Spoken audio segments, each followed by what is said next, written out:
Well, as we near Election Day, we thought it would be a good time to take a look at one of the serious promises President Obama made both in his campaign and in recent years, the promise to crack down on big banks who play by their own rules.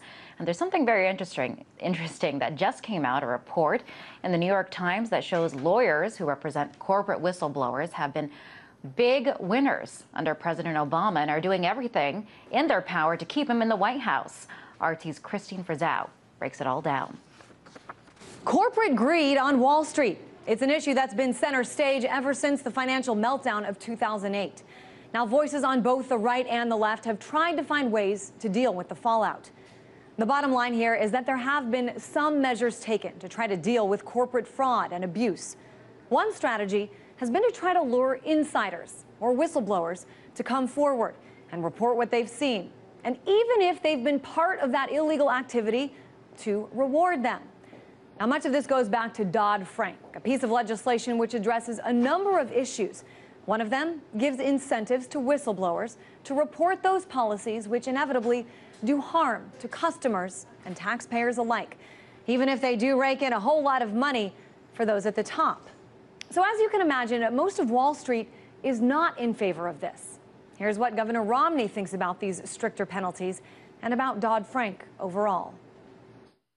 I would like to repeal Dodd-Frank. When you increase the number of regulations at a rate 3 times that of his predecessor, with a bill like Dodd-Frank that makes it harder for small banks to grow and thrive and make loans, you don't add jobs.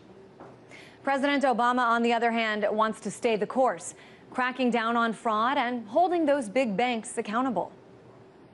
When we learn that a major bank has serious problems, we will hold accountable those responsible, force the necessary adjustments, provide the support to clean up their balance sheets, and assure the continuity of a strong, viable institution that can serve our people and our economy. All right, this is where things get interesting. The lawyers representing some of those corporate whistleblowers are supporting the president. They've already raised about $3 million for him.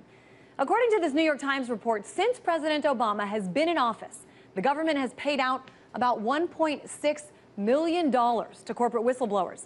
In many cases, law firms are the big winners, taking a cut of about 40% of the proceeds. Now, I want to be clear. This is by no means a rant on corporate whistleblowers. It just leads to a question very few people seem to be asking.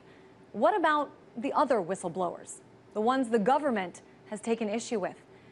Here are just a few examples. Thomas Drake, a former executive with the National Security Agency who made public a secret program in which the NSA was illegally spying on its citizens, was charged by the government under the Espionage Act. So too was John Kiriakou, who disclosed information that waterboarding was being used as an interrogation technique. And of course, there's Bradley Manning, the accused WikiLeaker, who shared classified documents as well as that collateral murder video. Private Manning, of course, a U.S. citizen and a military veteran who spoke up because he saw what he believed was wrongdoing, and he reported it. He's now been in prison nearly 900 days, and much of that was in solitary confinement.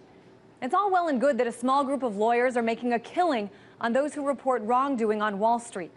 But what about those who report when their government is breaking the rules? Where is the bill? And for that matter, where are the backers for them? It's just one important issue to look at as Election Day looms. In Washington, Christine Frizzau, RT.